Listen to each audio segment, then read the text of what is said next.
everyone, it's Creatively Calm, and today I am coming to you from my living room. Today we're going to continue the reading of Dragon Rider by Cornelia Funk. So we will start, today's chapters will be chapters 7 and 8, and settle down, get comfortable, and enjoy a nice bedtime story.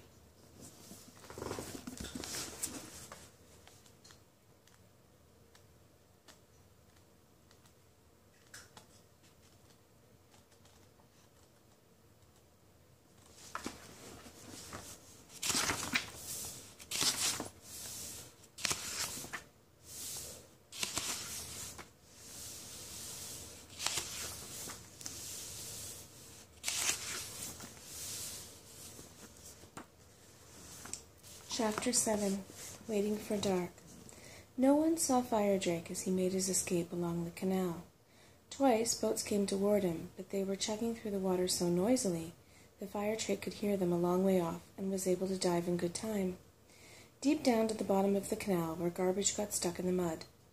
As soon as the dark shadows of the boats had passed over him and disappeared, the dragon came up again and let himself glide on.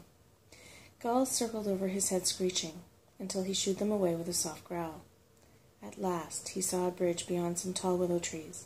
Their branches hung low, floating on the water. Broad and massive, the bridge spanned the river. Traffic noises drifted down from it, but the shadow it cast was as dark as the mud on the bottom of the canal, and offered the dragon shelter from prying eyes. Firedrake raised his head from the water and looked around. There was no one in sight on either the water or the bank. The dragon crawled up on land, shook the dirty water off his scales, and settled among the blackberry bushes growing in the shade of the bridge. He licked his scales clean and waited. Before long, he was half deafened by the noise overhead, but even worse was his anxiety for Sorrel and the boy. Sighing, Firedrake laid his head on his paws and looked at the water, which reflected the gray clouds overhead. He felt lonely. It was an unfamiliar feeling. Firedrake had not been alone often, and never in such a strange gray place. Suppose Sorrel didn't come? The dragon raised his head and looked back along the canal. Where could they be? It was odd. Firedrake let his head drop to his paws again. He was missing the boy, too. Were there many human beings like Ben? Firedrake thought of the two men who had grabbed the boy, and the tip of his tail twitched with anger. Then he saw the boat. It came drifting down the canal toward him like a nutshell. The dragon quickly stretched his long neck out of the shadow of the bridge and breathed a shower of blue sparks on the water. When Sorrel saw him, she hopped about in such excitement that the boat swayed perilously. But Ben paddled it safely to the bank. Sorrel jumped out onto the slope and ran to Firedrake. "Hey!" she cried. "Hey, there you are!" Flinging her arms around his neck, she nipped his nose affectionately. Then she dropped to the grass beside the dragon with a sigh. "You've no idea how awful I feel," she groaned. "All that rocking about, my tummy's churning as if I'd eaten a death-cap mushroom." Ben tied the boat to a tree shyly and came closer. "Thank you," he said to the dragon. "Thank you very much for chasing those men away." Firedrake bent his neck and gently nuzzled the boy. "What are you going to do now?" he asked. "You can't go back there, can you?" "No." Ben sat down on his backpack, sighing. "The factory won't be left standing much longer. They're going to blow it up." "Oh, you'll find somewhere else to hide." Sorrel looked around, snuffling, and picked a few leaves from the bramble bushes. "I know. Why not move in with the rat's cousin? He's got plenty of room." "Rat's cousin!" cried Firedrake. With all the excitement, I'd entirely forgotten about him. "What did he say? Does he know where we must look?" "Well, sort of." Sorrel stuffed the leaves into her mouth and picked herself another handful. "But we'd have found that out ourselves anyway. One thing's for sure. We have a long journey ahead of us. Are you certain you don't want to change your mind?" But Firedrake only shook his head. "I'm not turning back, Sorrel." "Exactly what did the rat say?" "He gave us a map," said Ben. "The map shows it all, where to fly, what to watch for, everything. It's great." Excited, the dragon turned to Sorrel. "A map? What kind of map?" "Well, just a map." Sorrel took it out of her backpack. "There you are." She spread it out in front of the dragon. "What does all that mean?" Firedrake looked at the tangles of lines and marks, baffled. "Can you read it?" "Of course, said Sorrel, looking important. My granddad was always drawing things like that to help him find his way back to his mushroom stores. The dragon nodded. Good. He put his head to one side and looked up at the sky. Which way do I fly first? Straight east? East. Wait a minute. Sorrel scratched behind her ears and bent over the map. Her furry finger traced Gilbert's golden line. No, I think we go south. First south, then east, he said. Yes, that's exactly what he said. She nodded. I'm certain he did. Sorrel, said Firedrake, are you quite sure you understand what these scribbles mean? Of course I do, Sorrel looked offended. Oh, bother these human clothes. Crossly, she pulled Ben's sweatshirt over her head and slipped out of the trousers. I can't think properly with this stuff on. The dragon looked at her thoughtfully, then he stretched his neck and looked at the sky. The sun's setting, he said. We can start soon. Thank goodness. Sorrel folded up the map and put it in her backpack. About time we left this city. It's no place for a dragon and a brownie. Ben picked up a couple of stones and chucked them into the dark water. I don't suppose you'll be coming back, will you? Why on earth would we want to? Sorrel stuffed a few extra bramble leaves into her backpack. I certainly don't want to see that conceited white rat again. Ben nodded. Then I'll wish you both luck, he said, throwing a final stone into the water. I hope you find this rim of heaven place. Firedrake looked at him. Ben returned the dragon's glass. You'd like to come too, wouldn't you? Said Firedrake. Ben bit his lip. Of course, he muttered, hardly knowing where to look. Raising her head, Sorrel pricked up her ears uneasily. What? She said. Come with us. What are you two going on about? Firedrake took no notice of her, but just looked at the boy. It will be a dangerous journey, he said. Very long and very dangerous. You may never come back. Wouldn't anybody here miss you? Ben shook his head. I'm on my own. I've always been. His heart beat faster, hardly daring to believe it. He looked at the dragon. Would you really let me come too? If you like, replied Firedrake. But think about it carefully. Sorrel often gets very bad-tempered, you know. Ben felt weak at the knees. Oh, I do know, he said, grinning. He was feeling quite dizzy with delight. Hey, hang on half a sec, Sorrel pushed her way in between them. What's gone into you, Firedrake? He can't possibly come. Why not? Firedrake said playfully, nuzzling her furry stomach. He's been very helpful. We can use all the help that we can get, don't you think? Helpful. Sorrel was so indignant she almost fell over. He's a human being. Only pint-sized, but still a human being. And it's humans' fault we're not at home in our nice warm cave. It's their fault we're off on this crazy quest. And now you want to take one of them along? Yes, I do. Firedrake rose, shook himself, and bent his neck so low that the brownie girl had to look him in the eye. He's helped us, Sorrel. He's a friend, so I don't mind whether he's a human being, a brownie, or a rat. What's more, he added, looking at Ben, who's standing there hardly daring to breathe, what's more, he doesn't have a home now any more than we do. Isn't that true? He looked inquiringly at the boy. I never did have a home, muttered Ben, looking at Sorrel. The brownie bit her lip and dug the claws of her toes into the muddy bank. Oh, all right, she murmured gruffly at last. I'll say no more. But he sits behind me. I insist on that. Firedrake nudged her firmly with his nose so that she fell backward into the dirty grass. He sits behind you, Firedrake agreed, but he's coming with us. Chapter 8. Flying off course. When the moon had risen above the city rooftops and a few lone stars began to appear in the sky, Firedrake came out from under the bridge. Sorrel was up on his back in an instant, but Ben didn't find it quite so easy. Sorrel watched with a scornful grin as he laboriously clambered up Firedrake's tail. When he finally reached the dragon's back, he looked as proud as if he had climbed the highest mountain on earth. Sorrel took his backpack, buckled it to her own, and hung them like saddlebags over Firedrake's back.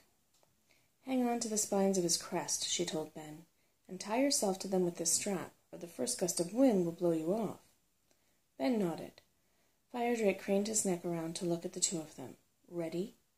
Ready, said Sorrel. Here we go. Fly south. South? Said Firedrake. Yes, first south, then after a while, turn east, when I tell you. The dragon spread his shimmering wings and took off. Holding his breath, Ben clung tight to the spines of Firedrake's crest. The dragon rose higher and higher. They left the noise of the city behind. Night enfolded them in darkness and silence, and soon the human world was no more than a glitter of lights far below. "Well, how do you like it?" Sorrel called to Ben when they had been flying for some time. "Do you feel sick?" "Sick?" Ben looked down to where the roads wound through the darkness like gleaming snail trails. "It's wonderful. I can't describe it." "Personally, I always feel sick to start with," said Sorrel. "The only thing that helps is eating. Take a look in my backpack and hand me a mushroom, will you? One of the little black ones." Ben did as she asked. Then he looked down again. The wind was roaring in his ears. "Wonderful," said Sorrel, smacking her lips. "A following wind. This way we'll be in the mountains before daybreak. Firedrake!" The dragon turned his head to her. "Time to turn east," Sorrel called. "Eastward ho!" "What? Already?" Ben looked over her shoulder. Sorrel had the rat's map on her lap and was tracing the golden line with her finger. "But we haven't reached the right place yet," cried Ben. "We can't have." Putting his hand in his jacket pocket, he brought out a little compass. His flashlight, his penknife, and his compass were his chief treasures. "We have to go farther south first, Sorrel," he called. "It's too soon to change course."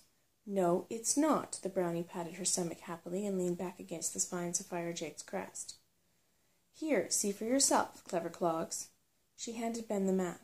It fluttered so much in the wind that he could hardly hold it. Anxiously, he scrutinized the lines the rat had drawn. "We really do have to go farther south," he called. "If we turn east now, we'll end up in that patch of yellow." "So?" Sorrel closed her eyes. "Good thing if we do. That's where Gilbert said we should stop and rest." "No, he didn't," cried Ben. "You mean gray. It's in the gray parts he told us to rest. He warned us against yellow. Look." Ben switched on his flashlight and shone it on the words at the bottom of the map. Gilbert wrote it down here. Yellow equals danger and bad luck. Sorrel swung around crossly. "I knew it all along," she spat. "You humans always think you know best. Honestly, you'll be the end of me. We're flying in exactly the right direction. My nose tells me so. Understand?" Ben could feel Firedrake slowing down. "What's the matter?" the dragon called back to them. "What are you arguing about?" "Oh, nothing," muttered Ben, folding up the map and putting it in Sorrel's backpack. Then he peered anxiously out into the night. Day dawned very slowly in the gray twilight. Ben saw mountains for the first time in his life. Their dark shapes emerged through the morning mist, with their rocky summits outlined against the sky. The sun made its way between the peaks, dispelling the twilight and painting the gray rock in 1,000 bright hues. Firedrake sank lower, circled among the steep slopes in search of a landing site, and then headed for a small patch of green that lay just below the tree line. Surrounded by stunted firs, the dragon glided toward it like a huge bird, beat his wings powerfully once or twice until he was almost stationary in the air, and then came down gently among the trees. Their legs stiff, Ben and Sorrel climbed off Firedrake's back and looked around. A mountain towered high into the sky above them. The dragon yawned and looked around for a sheltered place among the rocks, while his riders made the way cautiously to the rim of the plateau. The sight of cows looking no bigger than beetles on the green slopes below made Ben feel quite dizzy, and he quickly took a step backward. "What's the matter?" asked Sorrel sarcastically, venturing so close to the edge of the chasm that her furry toes were over empty space. "Don't you like mountains?" "I'll get used to them," replied Ben. You'd have to get used to flying, right?" She turned to look back at Firedrake, who had found a good place and was coiled up in the shadow of a projecting rock, muzzle on his paws, tail tucked around him. "Flying is terribly tiring for dragons," Sorrel whispered to Ben. "If they don't sleep it off, they get melancholy. So melancholy you can't do a thing with them. And if it rains as well," she added, rolling her eyes. "Oh, my word." "But luckily," she said, decided, looking up at the sky, "luckily it doesn't look at all like rain. Or do you want to argue about that, too?" Ben shook his head and looked around. "The way you gape at everything, I guess you've never been in the mountains before, have you?" asked Sorrel. "Once I went tobogganing downhill on a trash can lid," said Ben, but it was no higher than the tree over there. He sat on his backpack in the grass, which was wet with dew. He felt extremely small among the tall peaks, as small as an insect, but at the same he could hardly stare at his fill at the rounded and craggy summits rising against the horizon. On one peak, far, far away, Ben saw the ruins of a castle. It towered back in the morning sky, and although it seemed not much bigger than a matchbox, it still looked menacing. "Look," Ben nudged Sorrel. "See that castle over there?" The brownie yawned. "Where?" "Oh, that," she yawned again. "What about it? There are lots of those where Firedrake and I come from. Old human dwellings. You ought to know about them." Opening her backpack, she stuffed some of the leaves she had picked under the bridge into her mouth. "There we are." She threw her pack down on the short grass. "One of us can have a snooze now while the other keeps watch. Shall we toss for it?" "No, that's okay." Ben shook his head. "You lie down. I can't sleep at the moment anyway." "Whatever you say." Sorrel marched over to the place where Firedrake was sleeping. "But don't go falling off anything, will you?" She called back over her shoulder. Then she curled up beside the dragon, and the next moment she, too, was asleep. Ben took a spoon and a can of ravioli out of his backpack, opened the can with his penknife, and sat down with it on the grass at a safe distance from the precipice. As he ate the cold pasta, he looked around him, remembering that he was on watch. He glanced at the castle. There were tiny specks circling the clear sky above it. Ben couldn't help thinking of the ravens Gilbert Graytail had mentioned. "Oh, come off it," he thought. "I'll be seeing ghosts next." The sun rose higher and higher, driving the mist out of the valleys and making Ben feel drowsy, so he rose to his feet and walked up and down for a while. When Sorrel began snoring loudly, he went over to her, looked in her backpack, and found Gilbert Graytail's map. He opened it carefully and took the compass out of his pocket. Then he pulled one of the dangling ribbons and had a closer look at the mountains where they must have landed. Next he anxiously examined the entries made by the rat. "Oh, wow," he murmured. "I thought so. We've landed in one of those nasty yellow patches. We're too far east. I don't like this at all." Suddenly there was a rustling behind him. Ben raised his head.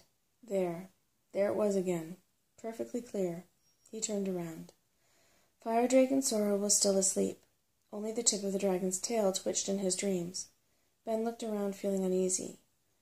Were there snakes in these mountains? Snakes were about the only thing he was really frightened of. Oh, come on, he thought. Probably just a rabbit. He folded the map, returned it to Sorrel's backpack, and Ben could hardly believe his eyes. A small, fat man had emerged from behind a large, mossy rock scarcely a pace away from him. This apparition, hardly bigger than a chicken, wore a huge hat on his head, which was as gray as the surrounding rocks. He was also holding a pickaxe. "No, it's not him," said the little man, looking Ben up and down. "How do you know, Stonebeard?" Three more stout little fellows came out from behind the rock. They were inspecting Ben as if he were some strange animal, which, to their astonishment, he landed on the mountain. "Because our scalps wouldn't be pricking if he was. That's how I know," replied Stonebeard. "This is a human being. Can't you see that? Only a small one, though." The dwarf glanced in all directions, evidently worried. He even glanced up in the sky. Then, looking determined, he headed for Ben, who was still crouching on the ground, bewildered. Stonebeard stood right in front of him, clutching the pickaxe in his little hands as if it would help him to face a giant human. His three companions stayed near the rock, watching their fearless leader with bated breath. "You human," whispered Stonebeard, tapping Ben on the knee. "Who else is here with you?" What? stammered Ben. The fat little man turned to his friends and tapped his forehead. "A few teacups short of a full set," he informed them. "But I'll have another try." He turned back to Ben. "Who else is here with you?" he asked. "An elf? A fairy? A brownie? A will-o'-the-wisp? Or what?" Without meaning to, Ben glanced swiftly at the place where Firedrake and Sorrel were sleeping. "Aha!" Stonebeard stepped to one side, stood on tiptoe, and grasped for breath, awestruck. His eyes were as round as marbles. He took off his huge hat, scratched his bald head, and put the hat back on. "Hey, Leaden Gleam, Gravel Beard, and Granite Face, he called. Come out from behind the rock, he added in devoutly hushed tones. You're never going to believe this. It's a dragon, a silver dragon.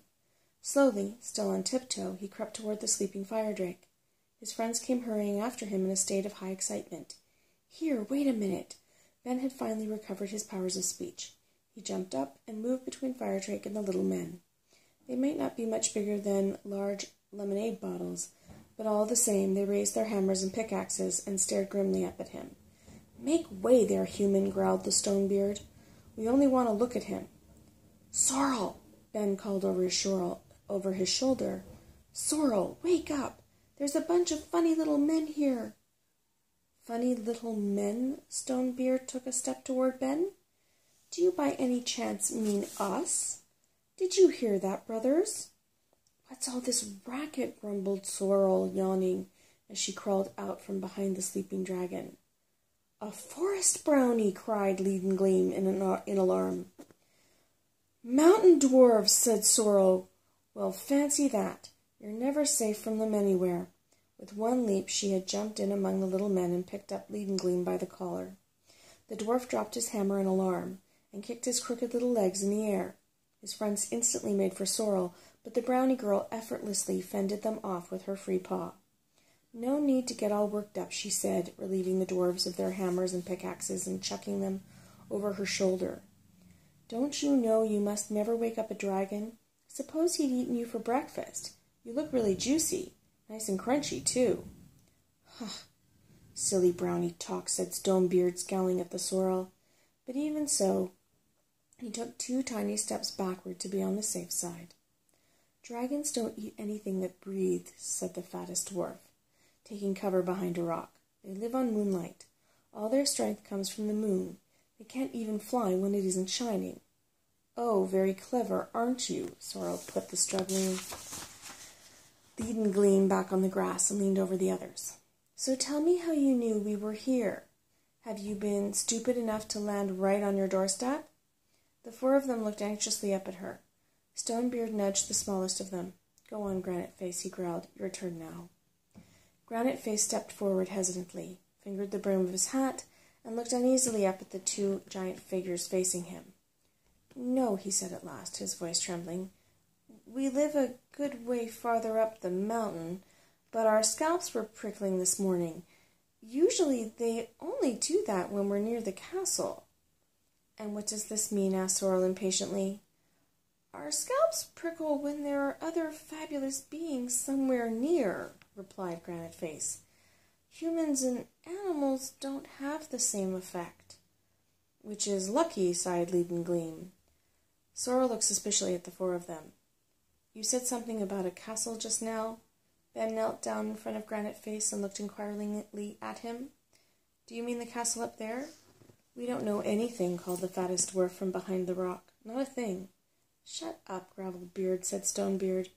Granite Face looked at Ben like a frightened rabbit and hastily retreated to join the others. But Stonebeard took a step toward the human boy. Yes, that's the castle we mean, he grunted. It makes our scalps prickle so hard it's unbearable. That's why we haven't been there for years.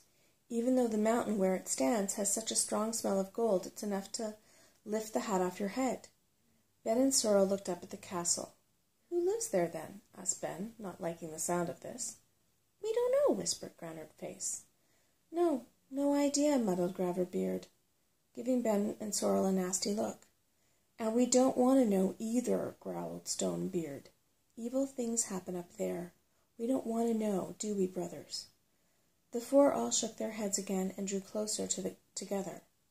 Sounds as if we should fly on as soon as possible, said Sorrel. I told you we ought to avoid yellow. Ben looked with concern at Fire Drake, but he was still sleeping peacefully, and had merely turned his head to the other side.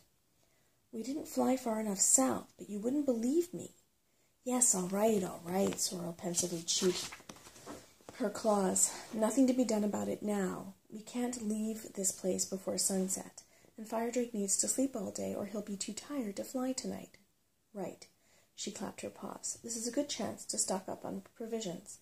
How about it, boys? She leaned down to the mountain dwarfs. Know where to find any nice tasty roots or berries? The four little men whispered to one another. Finally, Stonebeard stepped forward, looking important, cleared his throat, and said, "We'll show you a place, Brownie, but only if the dragon will pick up the scent of the rocks for us." Sorrel stared down at the dwarf in surprise. "What good would that do you?" Here Gravelbeard stepped forward too. "Dragons can scent treasure," he whispered. "Everybody knows that." "Really?" Sorrel grinned. "Who told you so?" "It says so in the old stories," replied Stonebeard. "Tales of the time when there were still dragons here." "There used to be lots of them here, lots and lots," Anik grunted face, sadly shrugging his shoulders. "But they all went long ago." He glanced admiringly at Firedrake. "My grandfather," whispered Leaden Gleam. "My maternal grandfather, that is. He used to ride one. The dragon found him gold and silver, quartz and tourmaline, rock crystal, yellow lead ore, and malachite." The dwarf rolled his eyes in ecstasy. "All right," agreed Sorrel, shrugging her shoulders. "I'll ask the dragon when he wakes up. But only if you show me where to find something really tasty to eat." "Come along, then." The mountain dwarfs led Sorrel to the place where the mountain fell steeply into a valley, and they began to scramble expertly down the rock face. Sorrel retreated from the precipice in alarm. "You want me to go down there?" she asked. "Not likely. I don't mind a bit of climbing on mountains, but when they're all around and soft like a cat arching its back. But I'm not going down there, no way. Suppose you boys go down on your own and find me something. I'll wait here and call you when the dragon wakes up, okay?" "Just as you like," said Leaden Gleam, disappearing into the depths. "But you will call, won't you?"